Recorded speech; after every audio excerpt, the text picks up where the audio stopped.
Good morning, everyone. Nope. Try that again. Good afternoon, everyone. Just a few things at the top, and then happy to jump in and take your questions. So earlier today, Secretary Austin spoke with Ukraine's Minister of Defense Umerov regarding Ukraine's most pressing security assistance needs. The Secretary and the Minister discussed the ongoing U.S. security assistance efforts following the passage of the National Security Supplemental, including the recent $1 billion presidential drawdown package and $6 billion in Ukraine Security Assistance Initiative announcements. Minister Umerov provided an update of dynamics on the battlefield, as well as the impact of Russia's continued aerial attacks across Ukraine. Additionally, Secretary Austin also met today with His Majesty King Abdullah II today to discuss regional areas of mutual concern and opportunities for cooperation.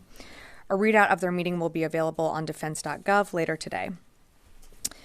Now, I'd like to provide an update on our efforts with USAID to surge humanitarian assistance into Gaza through the Joint Logistics Over-the-Shore Capability, or also known as JLOTS. As of today, the U.S. military has completed the offshore construction of the Trident Pier section, or the causeway, which is the component that will eventually be anchored to the Gaza shore. And as I mentioned last week, construction of the floating pier section has also been completed. So as of today, the construction of the two portions of the JLOTS, the floating pier and the Trident Pier, are complete and awaiting final movement offshore.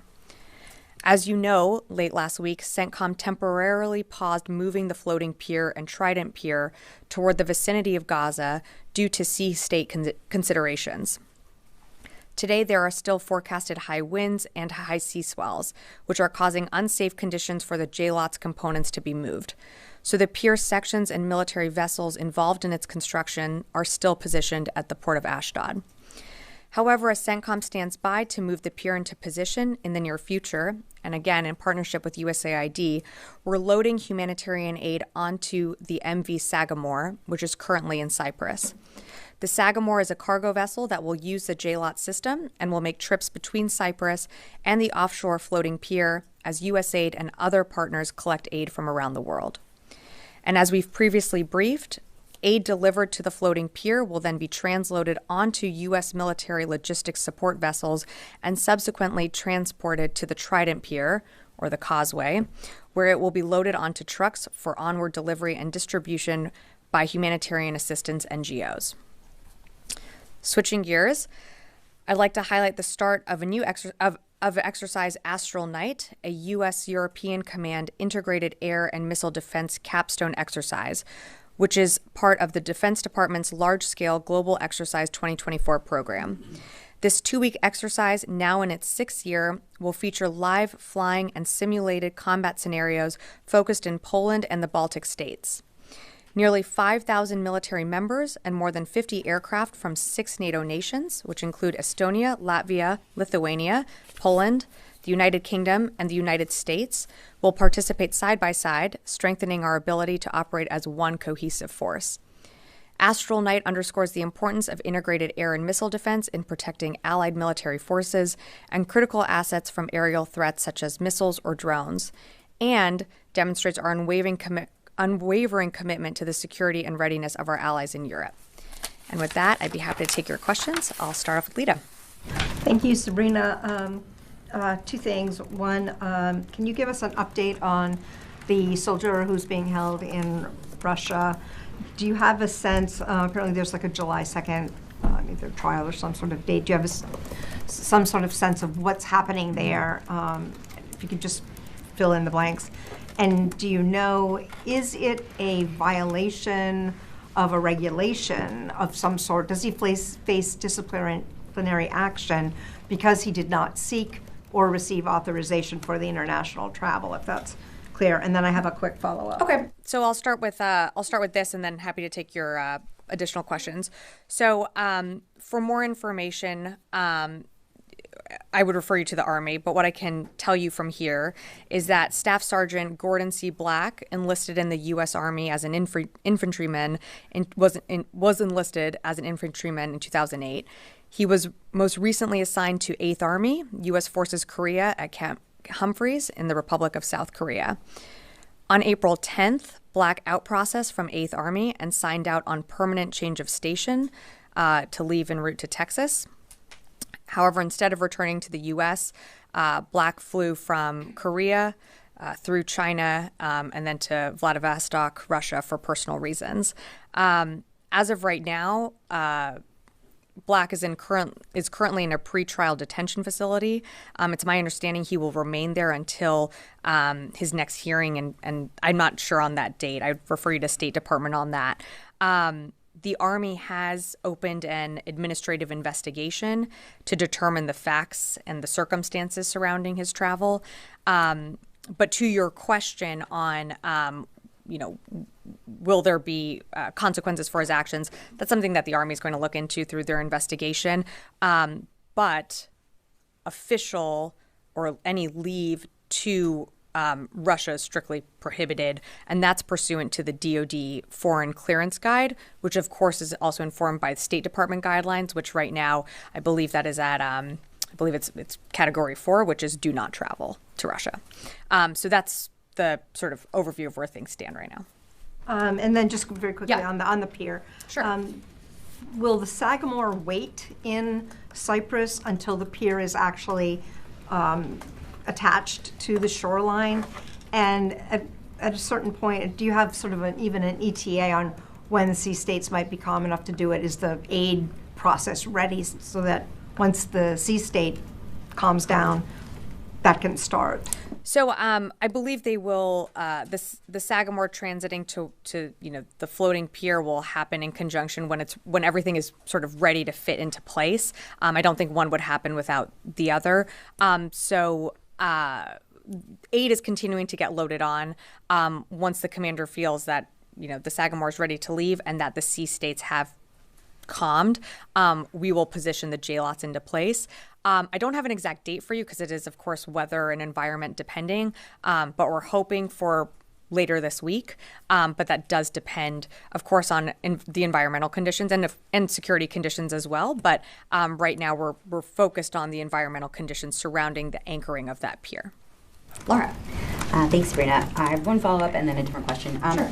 On the Sagamore, how much aid can that ship hold in terms of truckloads? And is this the only ship that's taking advantage of the pier? I guess I'm wondering kind of the throughput of aid and how that's going to work. How many trucks a day? I don't have an exact estimate on how many like pallets it can load.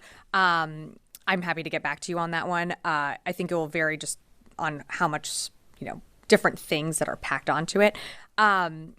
And then, I'm sorry, in terms of, will this be the only one going back and forth from the I'm trying to get at, a senior defense official told us, I think last week, that the JLOTS is going to be able to provide 150 trucks a day at full operational capability. Yeah. But that just seems low to me, considering that it's a maritime route. It seems like a ship would hold more than that, so I'm wondering. You have to remember this is a temporary pier. This is not the best way to get humanitarian aid into Gaza. The best way are through those land routes. And we do want to see those opened up. We do want to see aid continue to flow in through those land crossings. This is just one. It's meant to help augment, to help complement other ways that aid can get in, not just through land routes, but of course we're also doing those airdrops that you continue to see us do on a regular basis. 150 trucks is at its, when it's fully operational. I think what you're going to see at the very beginning is a crawl, walk, run scenario. Is we're going to start with, an additional small amount of aid trucks to flow in to make sure that the system works, that the distribution works, and then you'll see that increase, of course, when we get to full operational capacity. But that's something that the commander is continuing to work through. For more aid questions on the Sagamore and what it's holding, I would refer you to USAID. And then just on a separate topic, is the U.S. considering the use of private military companies to help distribute aid in Gaza? I'm not aware of that, but that's something that USAID would be able to speak more to the distribution of aid once it gets into Gaza. So I'd refer you to them. I also realized that you asked about the Sagamore being the only ship going back and forth. Just as a reminder, commercial ships can also go up to that floating pier. It's the military ships, the LCUs and the LSVs, that take the aid from the floating pier to the causeway. That is only military. But commercial ships can go up once they're Other ships can once aid is loaded in Cyprus, inspected, it goes to the floating pier. Tom. The U.S. has asked for a humanitarian plan for any Rafah operation. Have you guys received anything from the Israelis about how they're going to handle humanitarian effort, especially if Rafah gate closes? Well, we've had conversations with the Israelis. There was a delegation here a few weeks ago that gave a general, broad overview of their plans. We are not supportive of a large ground incursion into Rafah. We are very concerned that there are over 1 million people sheltering there. We want to make sure that civilian casualties are limited, that there is no harm done. So we have made those concerns voiced both publicly and privately. Can you give us a sense of what they said to you about their humanitarian plan? I'm, as you can appreciate, just not going to get into closed-door discussions. But as you know, and as we regularly read out, the Secretary has regular calls with Minister Gallant and other folks from this building with their counterparts as well. So we're certainly in touch with the Israelis. But we certainly do not support and have expressed our views on a major ground operation within Rafah. Can you at least say you're satisfied with what you're hearing about their humanitarian plan? Again, I'm not going to get into private conversations. We want to see a concrete plan that will take into account the over 1 million people that are there right now. We don't support a large ground operation into Rafah. Idris, and I'll work my way down. Yesterday, I think Pat mentioned the security situation as one of the factors that could impact the timing of the pier of the coast of Gaza. Have the Israeli strikes and sort of limited operation in Rafah changed your view of the security situation? Are you now more concerned about it, given what happened yesterday in Rafah? We're certainly taking into account the security consideration, but still nothing has changed. We're still moving forward with the implementation of JLOTs. We do need these sea state conditions to steady, and until they do, we're just not able to move that into its location at this time. But of course, the security situation is something that we're going to monitor, and if that does impact anything when it comes to the JLOTs mission, we would let you know. And I realize your policy on sending weapons to Israel as a whole has not changed, but Right. officials are saying some shipments have been paused. What message are you trying to send to Israel with those pause in shipments? So I've seen those reports. I don't have a comment, and I certainly wouldn't comment on specific cases or shipments. What I can reiterate is that our commitment to Israel's security remains ironclad. You've seen that since October 7th. You've seen us surge security assistance to Israel.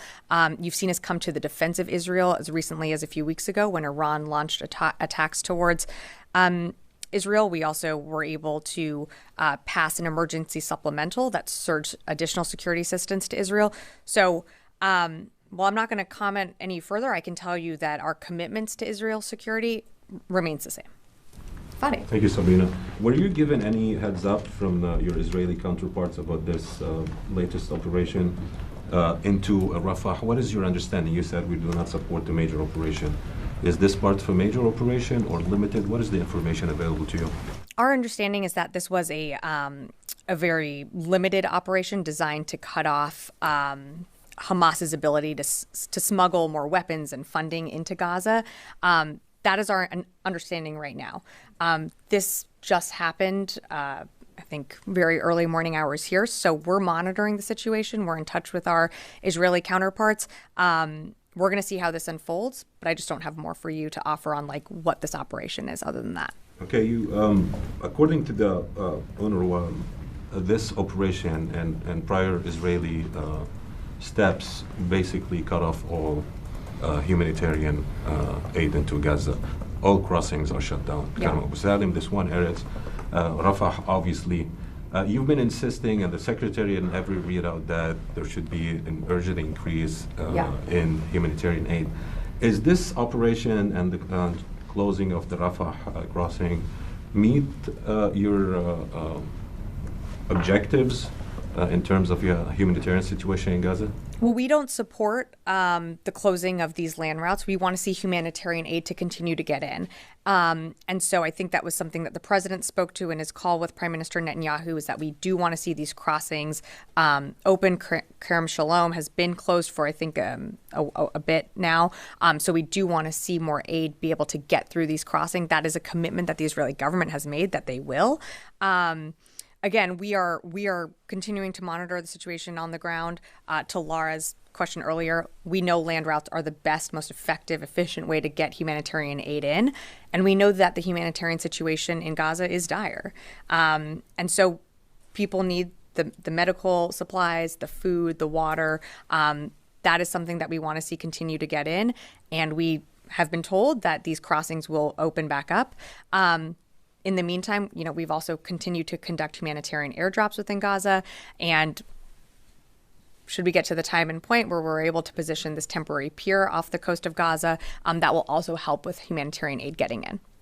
Oren. A question on Rafah to follow up on Fadi, Sure. and then a question on the soldier in Russia. Okay. In the discussions about what you call the general broad overview of Israel's Rafah plans, was there discussion about this limited operation? Or was there no discussion about this previously between America and Israel? So I don't have more to share in terms of the conversation between Minister Golan and Secretary Austin. But as you can appreciate, they talk pretty regularly. Their conversations are very direct, very frank with each other. But I'm just not going to go into more details on that. Is there a timeline on how soon Rafah could function again as one of the most important crossings? That would be something for the Israeli government to speak to. I can't speak to that. And then the follow-up question on Staff Sergeant Gordon Black. Is there any suspicion or concern that in his relationship with his Russian girlfriend or while in Russia he compromised sensitive information? And is that part of the ongoing investigation? I'd refer you to Army for more information on that. As I mentioned, there is an administrative investigation underway to determine the facts, to determine what exactly happened here, surrounding his travel, but I just don't have more for you on that. Yes, Joe. Thanks. The Biden administration is required to notify Congress, I think by tomorrow, if Israel violated international law or withheld humanitarian aid since October. Is it the department? What's the department's assessment in terms of either one of those? Have they violated or have they withheld humanitarian aid? So I believe you're referring to the NSM, and that's something that I would have to refer you to state to speak to. But has the Pentagon assessed that Israel has violated international law or withheld humanitarian aid? I don't have anything to add on to this one. This is something that the State Department is putting together. It's a report to Congress that is, due every however many in increments, but I just don't have more at this time to offer on the NSM in particular. That being said, Human Rights Watch came out with a report and said there was a March 27th attack on emergency and relief workers, several of them, in southern Lebanon by Israel, and they say that a U.S.-made JDAM was used, as well as a 500-pound Israeli bomb. It killed, like I said, these several individuals who were civilians, and there's been no evidence of a military target at the site. Are you guys aware of this? How close? I mean, you've said before that there are no conditions on U.S. military weapons provided to Israel. Are you guys tracking these kinds of things at all, and are you aware of this attack? So I'm not going to get into specific incidents, and I can't confirm those reports that you're citing U.S. weapons being used. What I can tell you is that we have been very clear that we want to see Israel comply with humanitarian laws and the laws of armed conflict. This is something that it's an interagency process that between the State Department, other agencies, we are reviewing. Our findings will also go into the NSM. For more on that, I'm just not going to get ahead of that process. As you can appreciate, I'd refer you to the State Department. Just one last Sure. one. The Ike has returned to the Red Sea. We saw a statement a couple weeks ago now that it had gone into the Sixth Fleet into Europe. Can you say anything about? And then on April 23rd, CENTCOM released or put out a tweet and said there were F-16s deployed to the AOR, didn't say specify where. Can you say anything about? Can you give us any updates on this? Mission to counter or deter the Houthis. Has it been deployed? Has the deployment been extended? So I don't have anything for you on any changes to our force posture with the Ike or anything additional. You have the positioning of our assets there for the exact reason to help with deterrence and our efforts when it comes to Operation Prosperity Guardian, which is to ensure that commercial shipping through the Red Sea, the BAM, the Gulf of Aden can continue freely without the harassment of Houthi attacks. You've seen CENTCOM put out regular updates on when there are engagements, but I don't have anything more to read out at this time on the Ike. Liz. Thanks. Last week, Secretary Austin told lawmakers he was concerned over, quote, lack of execution in terms of Israel's plans to evacuate civilians from Gaza. Is that still the case? Is he still concerned about the lack of execution? I think we are concerned about any type of ground operation, large ground operation within Rafah that does not take into account that very large civilian population. So yes, the Secretary's words still absolutely stand to today. And then to follow up from Joseph's question, so was the USS Ike brought back into the Red Sea to counter the Houthis because there were increased attacks when it was in the Eastern Med? I again, I don't have the list of attacks that happened when she was not in the Red Sea, but we have other partner nations that are part of Operation Prosperity Guardian and others that are not, that were engaging when the Houthis did fire attacks unlawfully at commercial vessels. I think I read out when I said that she would be back soon. She has returned, but I just don't have more for you on anything additional or any extension. I'm just going to go to the phones before I forget and then come back into the room here. Jared Zuba, I'll monitor. Hi, Sabrina. Thanks for doing this. I understand that Israeli officials told White House counterparts that last night's operation in Rafah was limited. But what preparations are you seeing the Israeli military make? Does it look like they're setting up for broader ground clearing, major ground operations, or does it look like they're preparing for something more precise and targeted and surgical? Thanks. Thanks, Jared, for the question. So in terms of what they're doing, their actual planning, when it comes to any operation, I would refer you to the IDF to speak to that.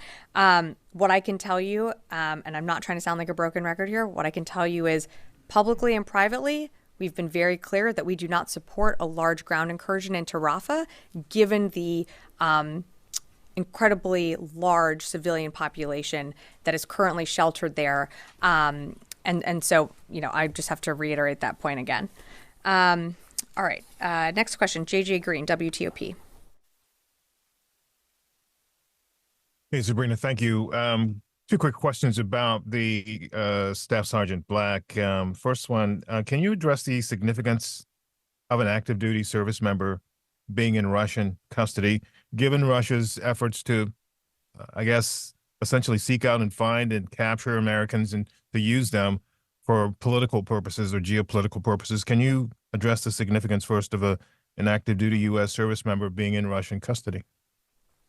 Thanks, JJ. So before we start going down this line, I would just remind you that the Army is looking into this. They have an administrative investigation underway to determine the facts and circumstances around this travel. You have to remember that, yes, this is an active duty service member, but he was on leave at the time. And so, all we know is that he went to Russia for personal reasons. I don't have more to share is that the Army is continuing to look into this incident. And for further questions on his condition or next steps, I'd refer you to the State Department for more on that. And I'm sorry, did you have a follow-up? I'll skip that, but thank you for answering that question. Of course. All right, I'll come back in the room. Yes, right over here. Thank you, Sabrina. The ceasefire proposal that Hamas said they will accept it is the same offer that's been on the table for a long time. And have you reviewed it with your partners? So I would refer you to the State Department, and as you are probably aware, Bill Burns is in the region and sort of leading these negotiations. So I don't want to speak from here about the ceasefire or hostage negotiations that are taking place, other than that they are underway. And, we have a representative at the table as well, working to see, to ensure that a ceasefire could be put into place. If a ceasefire were to be put into place, that obviously would increase chances of more humanitarian aid to get in to Gaza, and of course release more hostages, which is obviously something we want to see. One question on Russia. Vladimir Putin ordered his forces to rehearse for a non-strategic nuclear weapon drill. How do you look at it? And have you seen any change in Russia's posture on nuclear weapons? How do we look at what Russia announced? We look at that as completely irresponsible. We have not seen any reason to adjust our own nuclear posture. We haven't seen any indications that Russia plans to use a nuclear weapon, but it's deeply irresponsible, and we're going to continue to monitor what's happening in the region. Yeah. Thank you, Sabrina. You've been saying for months now, this administration, that you're against a major military operation in Rafah. Yeah. And they told over 100,000 people to evacuate in eastern Rafah. And that sounds like a lot of people. So what's the definition of a major military operation? What makes a limited military operation? What's a major military operation? Is there an acceptable number of civilians that can be put at greater risk for the Pentagon? Like, how do we know what's major? Sure. Look, I'm, as you can appreciate, not going to get into more specifics on like their operations and some of the things that they brief us on. A major military operation would put at risk civilian lives. Anything that puts at risk civilian lives within Rafah is something that we are not supportive of. We do not want to see a population with over 1 million people who were, directed there when other operations were going on in the north and the west were forced into Rafah. We don't want to see the civilian population put at risk, knowing that also there is tremendous hurdles of also getting humanitarian aid in, medical supplies in. And so any type of military operation must take into account that large concentration of civilians. And right now we haven't seen we need to see a credible plan that would protect those civilians. And so we're continuing to urge and speak to our Israeli counterparts about that plan. And I'll just leave it at that. So that, over 100,000 people were told to leave the area. That sounds like an alarming development because they can be put at greater risk. So this line that's drawn in the sand, how do you make sure that Israel doesn't cross that? Yeah, again, I'm not putting a specific number on it, on like how many people need to leave or how many, what a large-scale operation looks like, because I'm not going to detail their own plans and what they share with us. That's something for them to speak to. What I can tell you is we have a large population of civilians that are sheltered in Rafah. They need to be protected if there is any type of operation or any type of major ground incursion into Rafah. And we want to see those civilians protected. And to move over 1 million people, that's going to take a lot of time. So we're continuing to work with our Israeli counterparts. And I'll just leave it at that. Yeah, in the back, Carla. Thanks. VOA was told by a U.S. military official that in Niger that some of the diplomatic clearances for flights have been denied. That's forced extended deployments. The day-to-day life sustainment is continuing via commercial contract transportation. These raise a lot of questions. I mean, what's going on with the U.S. forces in Niger right now? Are they allowed to leave? Are they getting the medical supplies and equipment and ammunition, et cetera, everything that they need? And what reason is Niger giving the Pentagon for why they're denying some of the diplomatic clearances? I direct you to the CNSP to speak to why they're denying some of the diplomatic clearances. We are working with the CNSP on what our orderly withdrawal looks like. As of right now, our forces in Niger still continue to have access to the necessary food, water, medical supplies that they need. But this is, of course, something that we are working towards on what that orderly withdrawal looks like. There have been some cases where some of our service members have left Niger for unforeseen circumstances. Right now, as I think we briefed a few weeks ago, we will have another delegation led by someone from the Department of Defense that will go to Niamey to continue these conversations about the orderly withdrawal. That visit hasn't happened yet.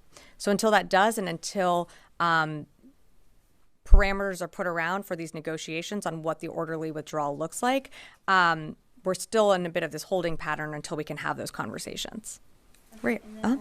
Real quickly, if I Sure. may, on Russia, there have been requests for the Pentagon to kind of detail how Russia is able to use Starlink, because Starlink is also contracted with DoD. Do you have any details to provide on how Russia is able to use that on the battlefield and what the Pentagon and others are doing to try to prevent that from happening? I don't have anything specific on Russia using Starlink. As you know, our contract with Starlink is for the Ukrainians to use, but I don't have anything more specific on Russia using Starlink. Rio. Yeah, thanks so much. My question is about the South China Sea. Recently, we have seen the Chinese dangerous actions towards Philippines vessels, but recently, Chinese government argued that there was a temporary special agreement with the former Philippine President Duterte in 2016, and about the restricted access by Philippine vessels, and China accused the Philippine side of the recent tensions. So can I ask for your comment on this Chinese claim? Are you talking about like the firing of water cannons, things like that towards Philippine vessels? Yes, and China claims that there was a hidden agreement with the Philippine side. I'm not exactly clear, or maybe not understanding about an agreement that you're referring to, but of course we continue to monitor what's happening in the South China Sea.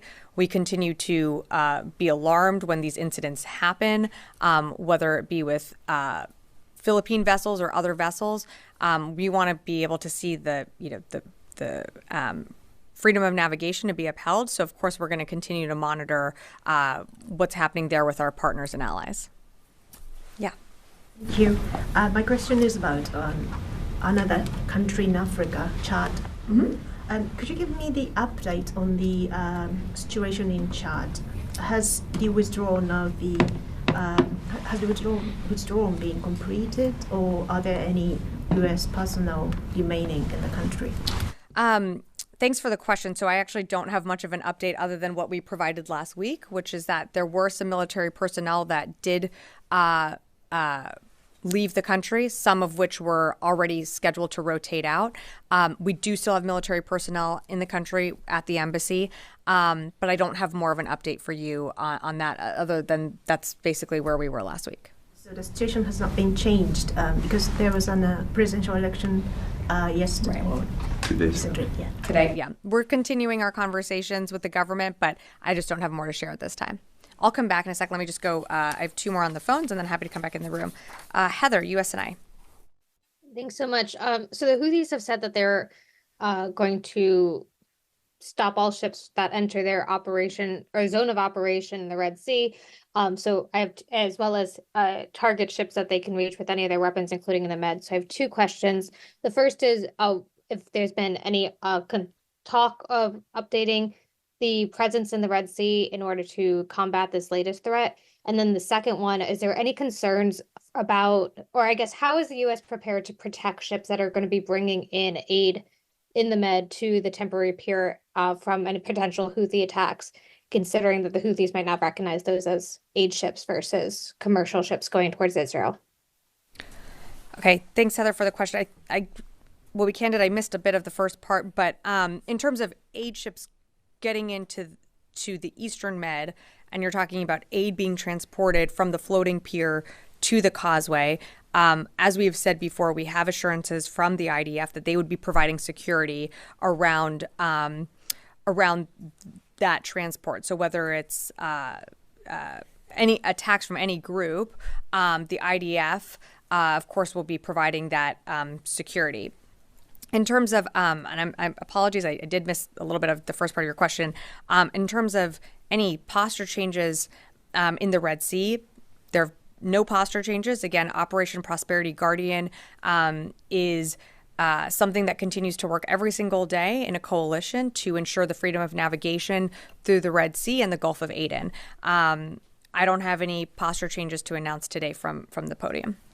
Okay, and then last question from the phone, and I'm happy to come back in the room. Jeff Shogel, Task and Purpose.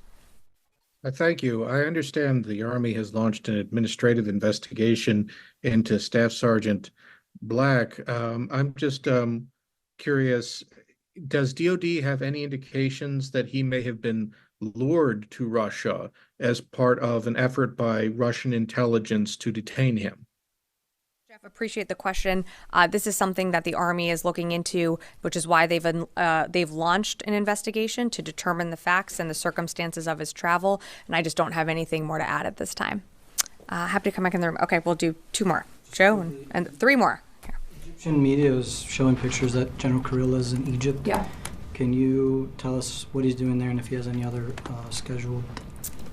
I'd refer you to CENTCOM for more details. I don't have more on his travel. He does, regularly travel to the region. I think he was there, if not last week, the week before.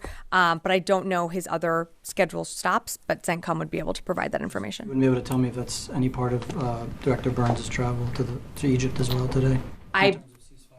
Not to my awareness, no. Fadi and then Aaron. Sabrina, my question about this Israeli invasion of Rafah, you said it's your understanding this is a limited operation. It aims to or at cutting off Hamas capabilities or ability to smuggle weapons and money. However, the process of bringing humanitarian aid through Rafah is controlled by both Egypt and Israel. And Israelis do screen shipments before they get into Rafah. Were you presented by any information from Israel that proves that still Hamas has the ability to smuggle weapons and money through Rafah? So Fadi is, yep. And I just want to know that international organizations, including the UN and humanitarian and NGOs, have been complaining about Israel measures that are delaying the entry of humanitarian aid to Rafah through screening and other steps. Well, I think we've also been very public in our Process. well. So Just why the let me operation just, to control that? let me just finish. So we've been very public and called from this podium, from other podiums across, the interagency, that we want to see more humanitarian aid get into Gaza. It was directed by the president that we set up a maritime corridor to surge aid in because not enough is getting in. So we also are concerned with how much aid is getting in to Gaza, and that's also why you've seen CENTCOM take the measures that they have to do these airdrops. So I appreciate the question, but I think also you have to remember that this government has been calling for it repeatedly. We want to see more. To your question on Hamas and being able to smuggle weapons, unfortunately, I just can't speak to the intelligence on that. But what I can tell you is that we're continuing to monitor the situation on the ground. We've been very clear about any type of large-scale incursion into Rafah, and we know how large that population is down there, and we know how dire the humanitarian situation is. So we do not want to see a large-scale ground incursion into Rafah. Again, we're continuing to monitor what's happening on the ground. This just happened earlier, early hours this morning. So I just don't have more to share this time. So Sure. I understand, and your point is well taken. I'm not talking about the U.S. government effort to bring in more aid or complaining about. Sure. But this shows the contradiction, which is to say Israel is in control of what flows or does not flow into Gaza without controlling Rafah, where they actually had that incursion or invasion. So are you taking what the Israelis are providing you at face value in terms of the aim of this operation is to cut off their ability to smuggle weapons and money, or are you going to actually look into those allegations? We believe what they are saying, that this was a limited operation, that it was to cut off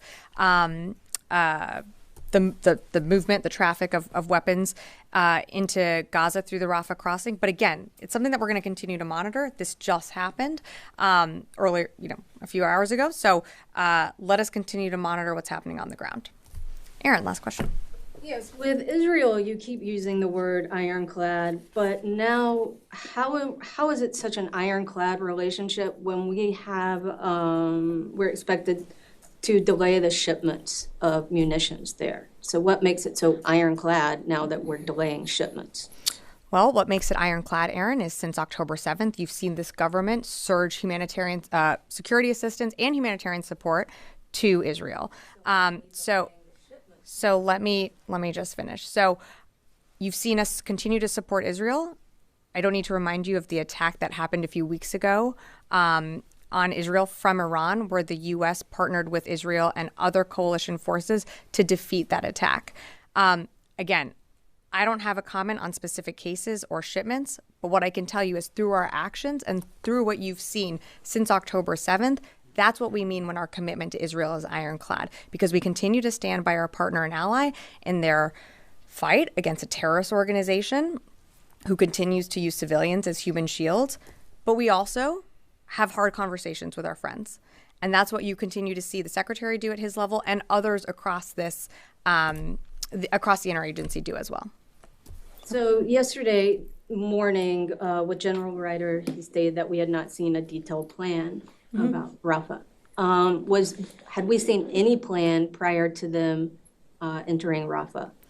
Well, as I mentioned, and a few weeks ago, there was a delegation that was here that, briefed us broadly on their plans for Rafah. We have continued to engage the Israelis, and I think there was a readout at that time from the White House on some of those meetings.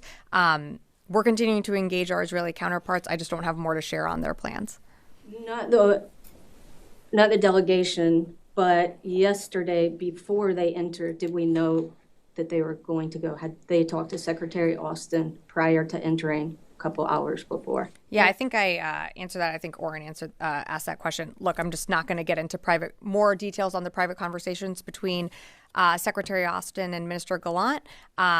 Those conversations do happen often. They're frank. They're very direct. And I'll just leave it at that. Do you think they're listening to Secretary Austin?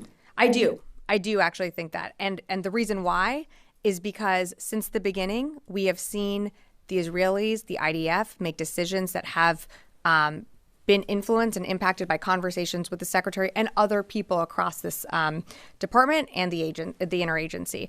So yes, we do feel like they are listening. Okay, thanks everyone.